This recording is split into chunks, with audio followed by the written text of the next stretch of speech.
مساء الخير، اهلا وسهلا فيكم مستمعينا ومتابعينا متابعي اذاعه بوير اف ام على الموجة 103.5. اهلا وسهلا فيكم بحلقه جديده من برنامج صحتك بالدنيا. رح كون انا معكم عماد خلف من وراء الميكروفون، وزملائي شيرين ولافا من وراء الكنترول والبث المباشر. ضيفي بالاستديو الدكتور احمد عيسى حسن، طبيب اسنان. طبعا رح نحكي عن جملة مواضيع بتخص الأسنان، وهالعالم التطور اللي وصل ل الأسنان ومعالجة الأسنان. مواضيع مهمة كتير، رح أكيد رح بتهمكن. اسمحوا لي رحب بضيفي ولحتى ندخل بموضوعنا أو مواضيعنا المهمة كتير. مساء الخير دكتور. مساء النور، يا اهلا وسهلا. أهلا مساء وسهلا فيك مساء يا دكتور. رب. متابعينا إذا حابين تسألوا أو تنضموا لنا، فيكم تنضموا على عبر البث المباشر بوير عربي. الرقم الأرضي 429 101. عبر الواتساب بأي رسالة فيكم تنضموا لنا 093 82 80 81 4. رح نكون مسرورين جدا لما بتتابعونا وتسألوا أي سؤال بيخطر على بالكم. أكيد رح نجاوب عليه، والدكتور أحمد رح نناقش مواضيع مهمة كتير.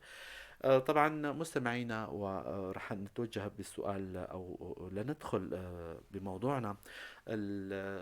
العالم اتطور كتير دكتور، كتير طور. وفات كتير أشياء كتير متطورة بمجال الجراحات والعلم بشكل عام، وخاصة الطب.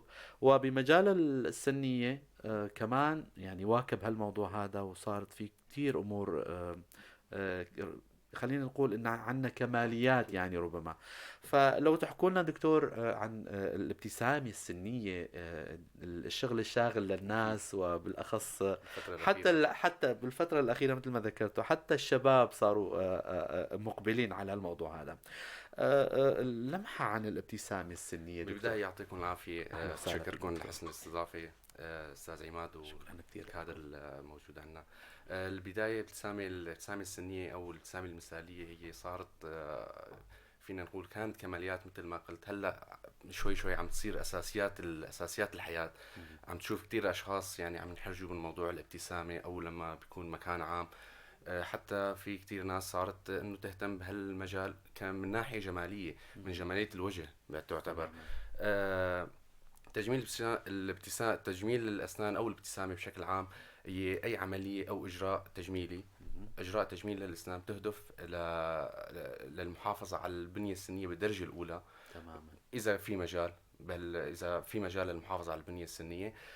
ثانيا، تحسين مظهر الأسنان سواء بالأطباق، أطباق الأسنان، أو مهم. تجميل شكل الأسنان، حجم الأسنان، تجميل اللثة، علاقة اللثة مع الأسنان.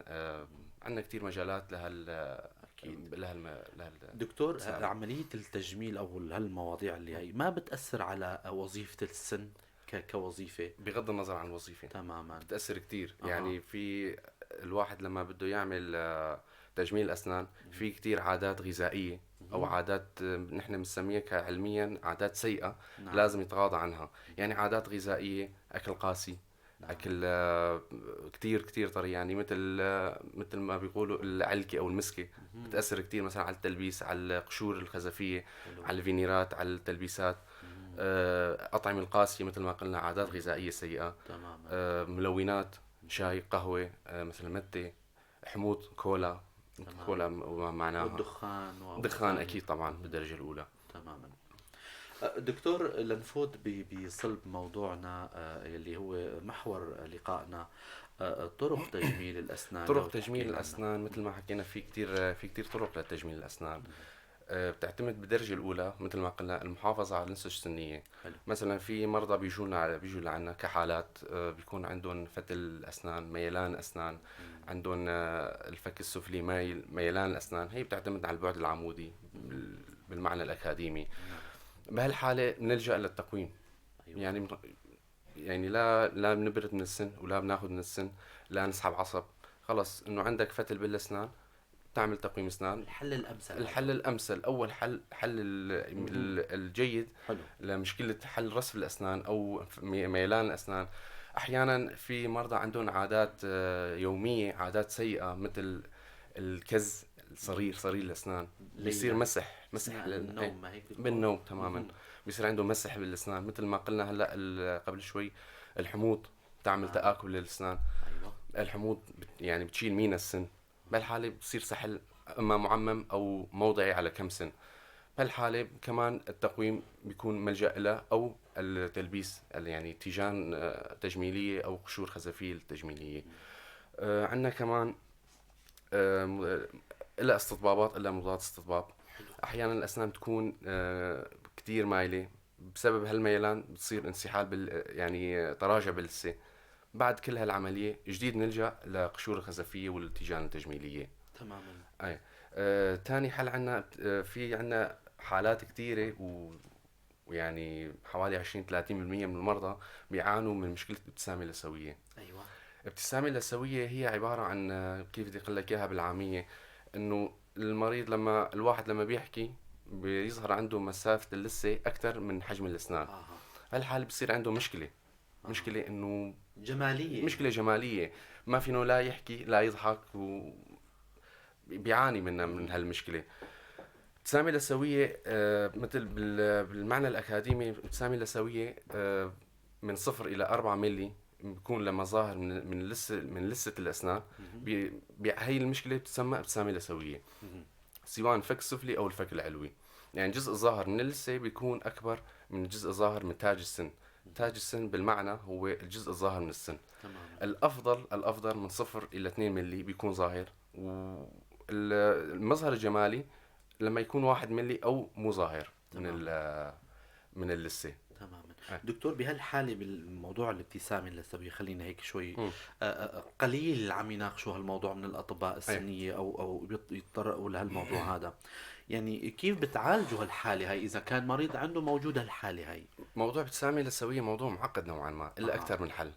أيوة. في مرضى بيعانوا من هالمشكلة بسبب حجم اللثة الصغير، سماكة اللثة بيكون عنده قليلة. نعم. بهالحالة بنلجأ لحقن البوتوكس المعروف عنا أو الدارج عنا، نحن بنفكر بوتوكس بس لتجاعيد الجسم، تماما. تجاعيد الوجه عفوا. بنلجأ للحقن. احيانا لما مثل ما قلت لك حجم اللثه بيكون حجم الشفه عفوا بيكون صغير. نعم. حجم اللثه بيكون اكبر منها. أيوة. بهالحاله بنلجأ لحقن بوتوكس او حقن فيلر. أيوة. سواء الشفه العلويه او الشفه السفليه. تماما. في حل تاني للابتسامه اللثويه، نلجأ لقطع اللثه اما جراحيا او عن طريق الليزر حديثا. ضربات ليزر. أيوة. على مستوى لثه الاسنان بتصير حجم التاج مع حجم اي بيتراجع. بعدين بيصير خياطة للثة، بيصير حجم السن متناسق مع حجم اللثة. هاي كلها اكيد تعتمدوا فيها دكتور عبر معايير معينه أكيد متناسبه أكيد مع أكيد. السن وزاويه فتحه حسب الفم. حجم الظاهر من السن، حجم فتحة الفم، حسب الابتسامة، ابتسامة المريض أو الشخص. تمام. هي كلها أمور بنعتمد عليها. تختلف من مريض لمريض أكيد. طبعا أكيد. تمام. في مرضى عندهم مثلا لسه ظاهرة 2 ملي كمان بيعانوا، بيقولوا إنه خلص بدنا نعمل إزالة لثة، قطع لثة. قطع لثة الزايدة هي اسمها. تماما. طبعا كمان مثل ما قلنا موضوع الابتسامة اللثوية تعتمد على عدة أمور، منها حجم وشكل الشفة مثل ما ذكرنا، حجم وسماكة الشفاه سواء العلوية ولا السفلية، حجم وشكل الأسنان. في أسنان أحيانا بيكون من قبل متطاول، فلما بتعمل قطع لثة بيصير متطاولة أكثر. يعني بصير منظر بشع نوعا ما. بالحالة بنلجأ لحلول أخرى اللي هي قشور خزفية مثلا. أيوة. مع لثة مصنعة. لثة المصنعة أحيانا نلجأ للثة المصطنعة أو خزف لثوي بالمنطق العلمي.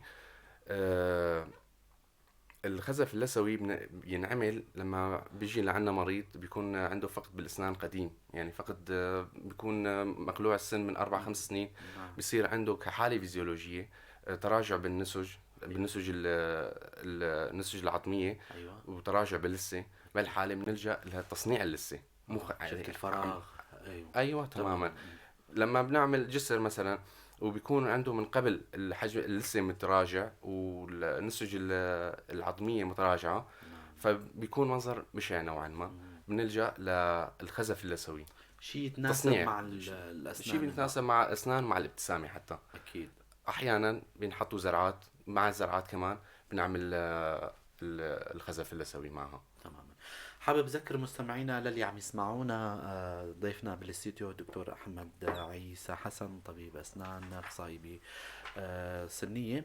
مستمعينا أي حدا منكم حابب يسأل أو ينضم لنا فيكم تنضموا عبر الرقم الأرضي 429 101 093 82 80 81 4. رقم الواتساب فيكم عبر أي رسالة تنضموا للبرنامج. أي سؤال بيخطر على بالكم أكيد رح نجاوب عليه. متابعينا للبث المباشر حتى برات البلد فيكم أيضا تنضموا لنا. أي سؤال فيكم تكتبوه رح نجاوب عليه أكيد بآخر الحلقة. موضوعنا عم نحكي عن جملة من مواضيع مهمة كتير، و يعني التطور الموجود أو الملحوظ أو المؤخر أو آخر مستجدات عالم تجميل الأسنان، خلينا إذا جاز التعبير يعني. طبعا الدكتور كان عم يحكي لنا عن موضوع الابتسامة اللثوية وبشكل موسع حكى لنا إياها. دكتور، مرضى العيادات المراجعين أحيانا آه، في منهم ما نهم مرضى اصلا يعني بيجوا مثلا مريض بده يجي شاب او حدا من بده يبيض اسنانه. دكتور تبييض الاسنان لو تحكي لنا عنه كمان، في له شروط معينه؟ طبيب الأسنان كمان علم واسع نوعا ما. آه. في كتير مرضى عم يجوا لعنا عم يقولوا بس بدنا نبيض مشان نحصل على ابتسامة هوليوود مثلا. مهم. الموضوع طبيب الأسنان مو بهالسهولة أبدا، بالأخص عنا بالمنطقة هون. في عنا مي مالحة بتأثر كتير على الأسنان، بيعمل تصبغ داخلي. تصبغ داخلي بصراحة مشكلة كبيرة إلنا عم نواجهها. يعني قد ما عم نحاول نحط حلول بس عم نلجأ يعني الحل الجذري لتيجان أو قشور خزفية بيغير لون التجميلية. السن يعني دكتور؟ التصبغات نعم الداخلية، ايه. التصبغات الداخلية بيكون ضمن السن، جوا السن، مهم. بيغير كل لون السن. تماما. بهالحالة التبييض لها شروط معينة ما بتنطبق لأي مريض. اها. لازم المريض ما عنده تصبغات داخلية مثل ما قلنا. مريض مدخن، مريض مهتم. إذا مريض مدخن لازم يكون مهتم بصحة الأسنان، يعني يفرش أسنانه مثلا باليوم مرة أو مرتين اها. مشان يحافظ على بياض الأسنان. نعم. في عنا مرضى يعني عم يجوا بدهم تبييض أسنان، اها. يعني هن عم يفكروا انه خلص هالطبيب رح يضل. الطبيب الاسنان ما بيضل، يعني عيارة يمكن 6 شهور لسنة، سنة تماما. ونص مو اكثر. اذا انعملت اكثر من مرة بالسنة بيأثر على مينا الاسنان بشكل كبير. كثير مرضى عم يحكوا لنا انه اها. الطبيب بيأثر على الاسنان. صح، معهم حلو، حق. هذا كان سؤال مهم راح اطرحه كمان، ايه، جاوبنا على بيأثر السؤال. على الاسنان اذا اها. انعمل بفترات قصيرة وبشكل مكثف. اكيد بيأثر على بنية السن بنية يعني. السن، المينا السن، مين بيصير السن. في سحل. اعتماد كيف بدي اقول لك، مبدأ التبييض هو جزيئات تندخل ضمن جوا السن على أشعة الليزر. ايوه. هل الأشعة يعني بتفوت لجوا السن، بيصير انحلال باللون الداخلي للسن. ايوه. وقتها بيعطي درجة، درجتين، 3 درجات لونيات أفتح منها. تماما. أي. آه، طبيعة الأسنان مع إنه إجراء سهل، مهم. سلس للمريض أو سواء للمريض أو للطبيب. ما بيحتاج لتخدير. ما لا تخدير، وجلسة أو جلستين بيكون حلو. المريض خالص منها. بس إنه لها شروط معينة. اها. أي.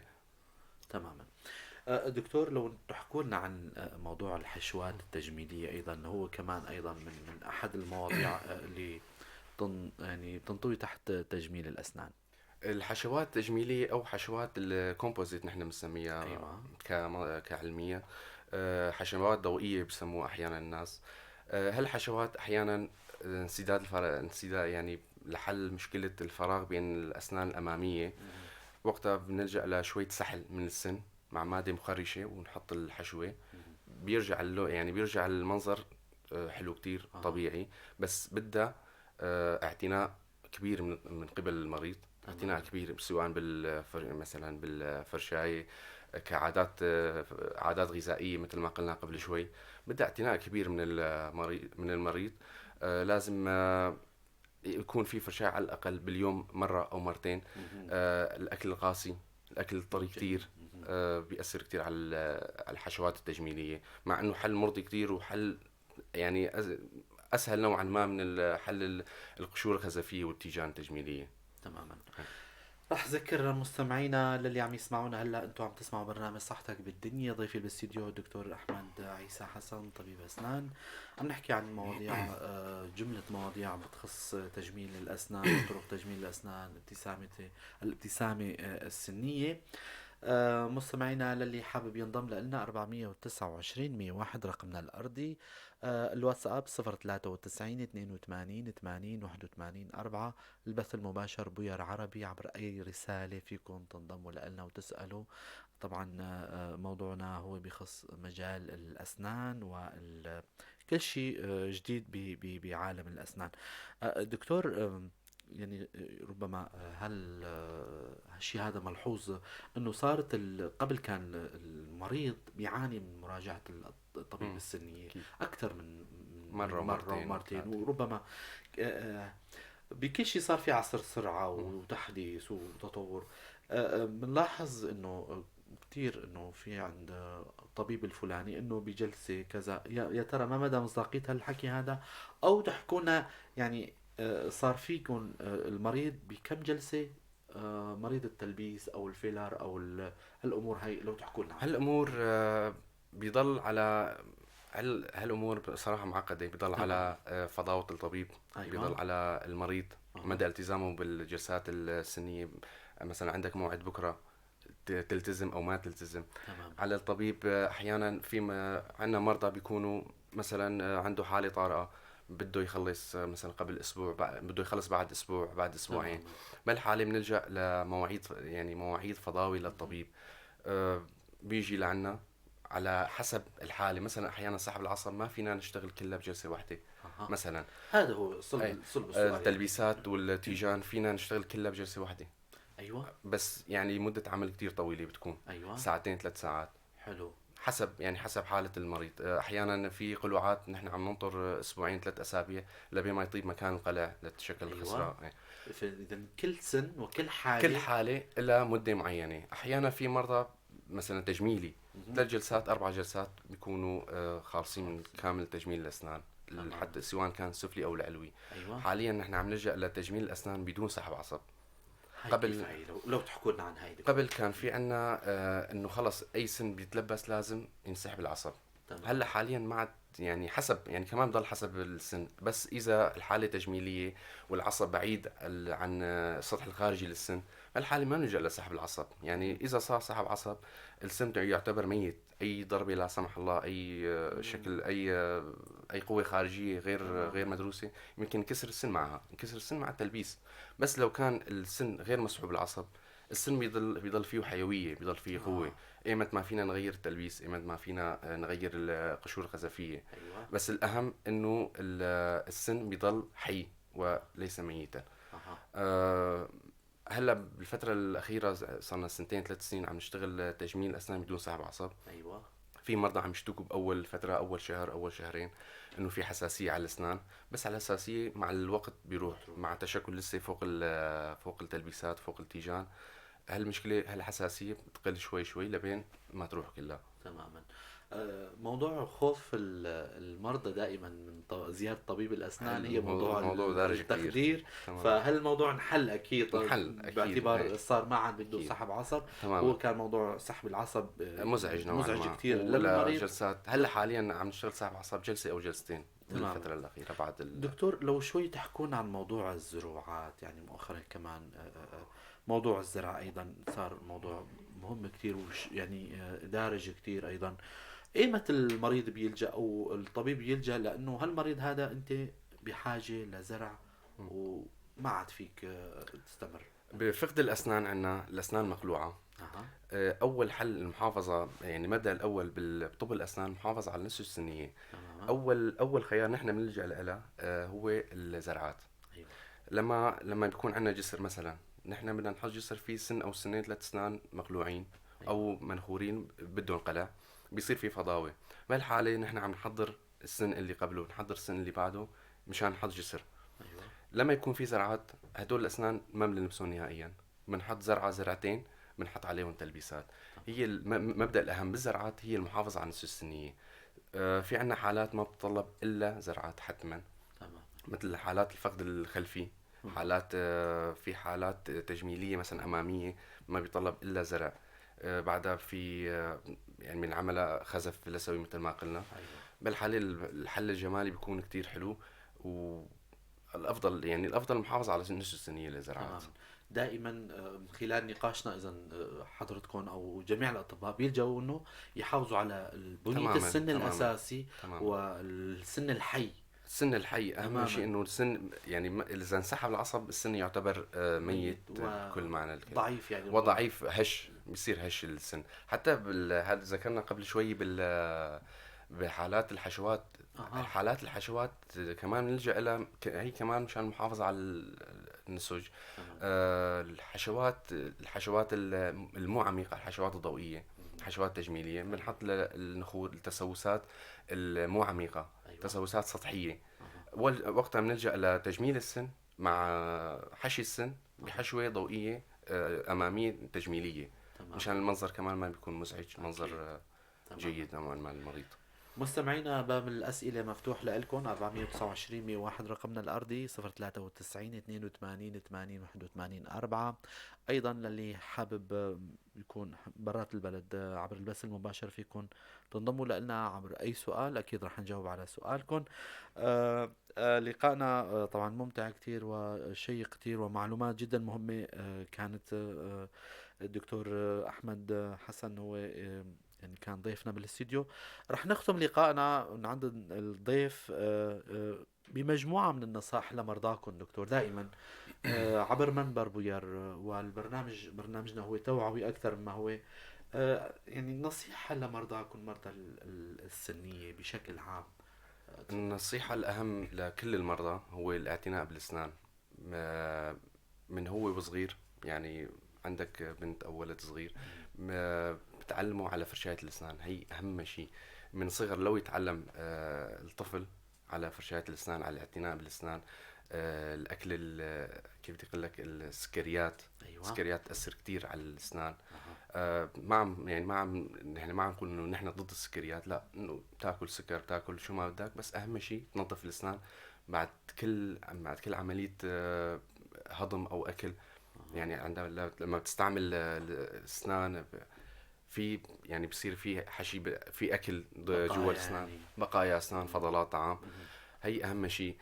تاني شيء مراجعه دوريه لعياده الاسنان كل 6 شهور. أيوة. يعني تطمن على الاسنان، تاخذ صوره اشعه. ضروري. آه، يعني بتطمن فيها على الاسنان، على جودة الاسنان، في نخور، في تسوسات بدئية. في تسوسات بدئية افضل ما توصل لمرحلة سحب العصب ومعالجة لوبية. اذا صار معالجة لوبية بعدين بصير بدها تاج، يعني بدها تلبيس. مهم.